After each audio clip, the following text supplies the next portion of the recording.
बिस्मिल्लाहिर्रहमानिर्रहीम। अस्सलाम वालेकुम। कैसे हैं आप सब? उम्मीद करती हूँ बिल्कुल ठीक होंगे और अपने अपने घरों में खुश होंगे। Welcome to my channel health and beauty tips. जी तो दोस्तों, आज फिर मैं आप लोगों के लिए एक हेयर के टॉपिक पे वीडियो लेकर आई हूँ और वो वीडियो है हेयर लॉस से रिलेटेड। हेयर लॉस एक यूनिवर्सल इशू है, सबको होता है। आज हम उसकी वजूहात को डिस्कस करेंगे, उसको कम करने के लिए हम इससे किस तरह छुटकारा हासिल कर सकते हैं, आज हम इसे डिस्कस करेंगे। और इसके अलावा डाइट में क्या क्या शामिल रखना चाहिए और हमें हेयर केयर रूटीन हमारी क्या होनी चाहिए, ये सब कुछ हम इस वीडियो में देखने वाले हैं। चलते हैं अपनी वीडियो की तरफ। जी तो बाल तो जैसे आप सब जानते हैं कि हम सबका एक ब्यूटी का एक बहुत इम्पोर्टेंट हिस्सा है। जब गिरने लगते हैं तो बहुत सारे मसाइल में इजाफा होने लगता है, क्योंकि बाल अगर आपके अच्छे नहीं हैं, आप किसी तरह खूबसूरत नहीं लगते, तो आपके बाल कम हो जाते हैं, आप किसी तरह की स्टाइलिंग नहीं करते, आपके बाल गिरने लगते हैं, घंचपन की तरफ जाने लगते हैं, तो आपकी ब्यूटी में बहुत आने लग जाता है। और उसकी वजह से फिर हम लोग कभी डरते डरते भागते हैं डॉक्टर्स के पास, डर्मेटोलॉजिस्ट के पास, और वहाँ से केमिकल्स और डिफरेंट केमिकल्स, शैम्पूज, वैसे दूसरी मेडिसिन और ये सारा कुछ हम लेते हैं। हम सब जानते हैं ये केमिकल हमारे लिए बेहतर नहीं है, चाहे वो हमारे बाल हो, चाहे वो हमारी स्किन हो, किसी चीज़ के लिए भी केमिकल्स अच्छे नहीं हैं। लेकिन फिर जब हमारे साथ ऐसे कोई मसाइल पेश आते हैं तो हम उन केमिकल से ही अपने आप को ट्रीट करते हैं। तो आज हम इन्हीं टॉपिक्स पे बात करेंगे। सबसे पहले हमने देखना है कि ये होता, इसकी बहुत सारी वजूहात हैं, जिनमें से कुछ वजूहात ये हैं कि ये हार्मोनल इश्यूज की वजह से हमारे बाल गिरते हैं। अक्सर हमारे में जो बॉडी में चेंज आती होती हैं, लेडीज़ की और तरह के डिफरेंट हार्मोनल इशू होते हैं, जेंट्स के और तरह के हार्मोनल इश्यूज होते हैं, तो उनकी वजह से भी बाल गिरते हैं। इसके अलावा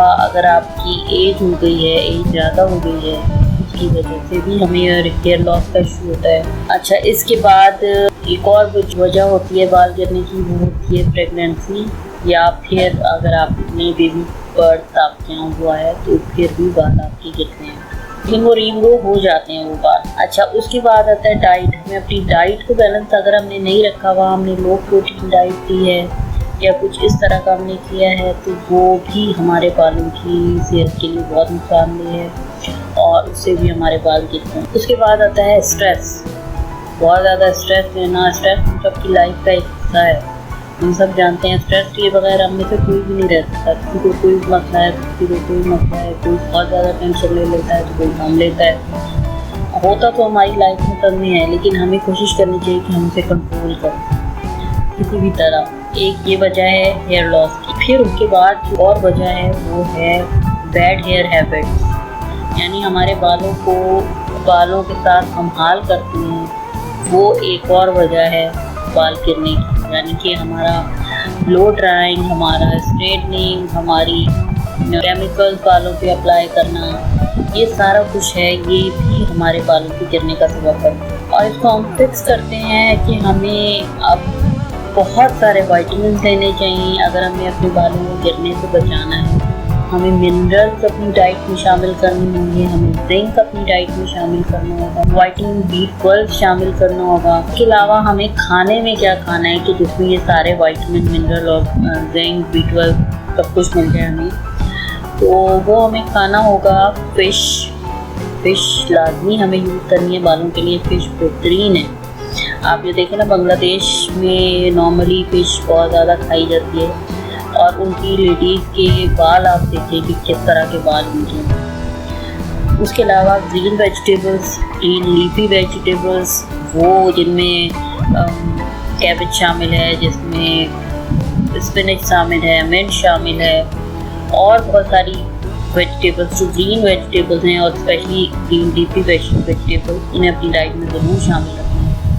नट्स, अगर आजकल के दौर में नट्स बहुत महंगे होते जा रहे हैं दिन ब दिन, लेकिन फिर भी नट्स का इस्तेमाल बहुत ज़रूरी है हमारे बालों की ग्रोथ के लिए। उसके बाद आता है एनिमल प्रोटीन।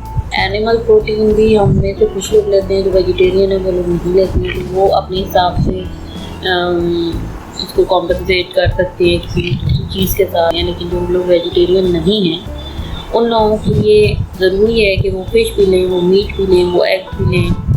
तो बालों की ग्रोथ के लिए बहुत ज़्यादा इम्पोर्टेंट है। तो ये तो हो गई हमारी डाइट की बात कि हमें डाइट में अपनी क्या क्या चीज़ें शामिल रखनी चाहिए। इसके अलावा हाँ, एक बहुत इम्पोर्टेंट बात जो मैं भूल गई वो है हमें पानी बहुत ज़्यादा, हमें अपने आप को हाइड्रेट रखना है। अगर हम अपने आप को हाइड्रेट नहीं रखेंगे तो ये सबसे बड़ा मसला है हमारे बालों के लिए, क्योंकि जब हमारा ड्राइनेस हमारे अंदर ड्राइनेस हो जाएगी तो बाल ऑटोमेटिकली टूट के गिरेगा। उसके बाद आता है स्ट्रेस को हम किस तरह कम कर सकते हैं। तो सबसे हमारे स्ट्रेस को कम करने का जो सबसे आसान तरीका है वो है अपने आप के साथ टाइम गुजारना।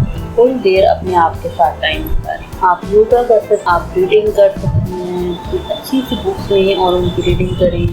थोड़ी देर के लिए घर की टेंशन, बच्चों की टेंशन, हस्बैंड की टेंशन, घर वालों की टेंशन छोड़ के 1 घंटा कम से कम आप अपने आप को पूरे 24 आवर्स में दिए अपने आप वॉक कर सकती हैं, मसाज कर सकती हैं हेयर पे अपने।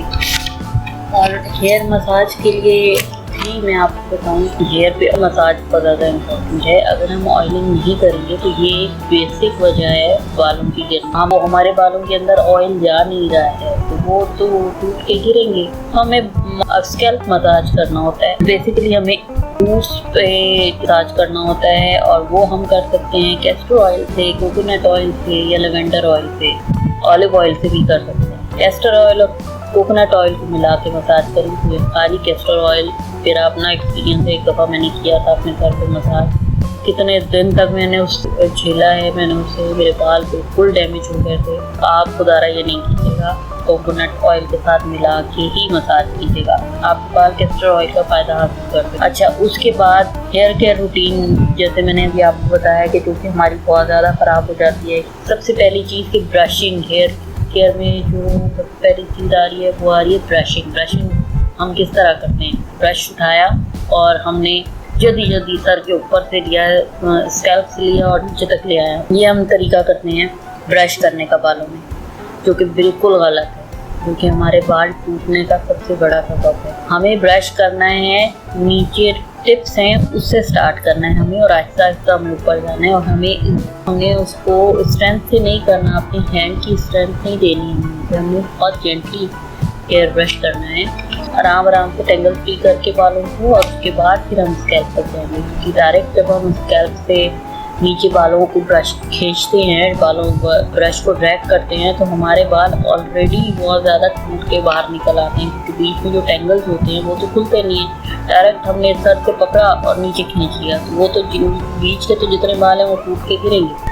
अच्छा, उसके बाद आता है कि हेयर स्टाइलिंग में हम लोग कल यूज़ करते हैं हेयर ड्रायर, हेयर स्ट्रेटनर। बहुत ज़्यादा हीट बालों के लिए बहुत नुकसानदेह है, ये भी बालों के टूटने और गिरने का सबब बनती है। शावर आ जाता है, शावर हमें बहुत ज़्यादा हॉट वाटर से शावर नहीं लेना, हमारे बालों के फॉलिकल्स को बहुत ज़्यादा नुकसान होता है। लोको वार्म वाटर होता है उससे हमने शावर लेना है ताकि हमारे बालों को नुकसान ना। ऑयलिंग करने के बाद कोशिश कीजिए कि हॉट टॉवल को बालों को स्टीम दे लें या फिर आप स्टीमर से स्टीम ले लें, क्योंकि ये बहुत ज़रूरी है कि हमने जो ऑयलिंग की है वो ऑयल हमारे जो पोर्स हैं हेयर के उनके अंदर जाए। अब उसके बाद मैं आपको हेयर मास्क बताती हूँ, अगर अप्लाई करें काफ़ी बेहतर रिजल्ट मिलते हैं उसके हेयर फॉल। पहली चीज़ है, एक अंडा लेंगे, एक अंडे को लें और उसको अच्छी तरह फेंट लें। उसको अच्छी तरह बीट करने के बाद फिर इसे अब ऑयल को लेना है, 1 to 2 टेबलस्पून ऑयल लें और उससे हल्का सा हॉट कर लें, इतना कि आपके हाथ ना जलें, और उसे फिर अंडे में शामिल करें और खूब अच्छी तरह इसे बीट करें और फिर इससे 10 मिनट अपने बालों में मसाज करें। खूब अच्छी तरह इसे पेनिट्रेट होने दें अपने बालों में। ये वीक में 2 टाइम्स करना है और उसके बाद जब आपने खूब अच्छी तरह मसाज कर दिया तो आप इसे वॉश करें और इसे हम वीक में 2 टाइम करेंगे। इससे डेफिनेटली आपके बाल गिर रहे हैं, हेयर लॉस का प्रॉब्लम हो रहा है, वो काफ़ी हद तक कम हो जाएगा। अगर आप रात में मसाज नहीं करते हैं तो शैम्पू बालों में तेल का मसाज शैम्पू से 10 मिनट पहले कम से कम करें, ताकि 10 मिनट तक बालों में रखा रहने दें और उसके बाद वॉश कर लें। तो ये भी एक टिप है हेयर लॉस को रोकने। अच्छा, उसके बाद एक और टिप ये भी है कि नहाने के लिए आप सुबह का टाइम चूज करें। अगर आपने बाथ लेना है तो आप सुबह के टाइम में, रात के टाइम अगर हम बाथ लेके सो जाते हैं तो हमारे बाल चूँकि ढीले होते हैं, हमारी रूट्स भी हुई होती हैं, तो हम जब नींद में सर इधर उधर तकिए पे रखते हैं तो वो बालों के टूटने का सबब बनता है। कोशिश करें कि बात लेने तो सुबह। वैसे अंडा और दही लेके और उसमें एक लेमन ऐड करके इसका भी पैक बना के अगर हम अपने बालों पे अप्लाई करते हैं तो भी हमारा हेयर फॉल काफ़ी हद तक खत्म हो जाता है, हमारी डैंड्रफ खत्म हो जाती है, हमारा ड्राइनेस है अपने हमारे बालों की वो खत्म हो जाता है और बहुत सिल्की शाइनी हमारे बाल हो जाते हैं। ये थी हमारी वीडियो, कैसी लगी आपको? उम्मीद करती हूँ पसंद आई होगी। अगर पसंद आई तो प्लीज़ लाइक, शेयर, सब्सक्राइब ज़रूर कीजिए और बेल आइकन को भी ज़रूर प्रेस कर दीजिए ताकि आने वाले वीडियो की नोटिफिकेशन आपको मिल सके। Thank you very much. अपना बहुत ख्याल रखिएगा, दुआओं में याद रखिएगा। अल्लाह हाफ़िज़।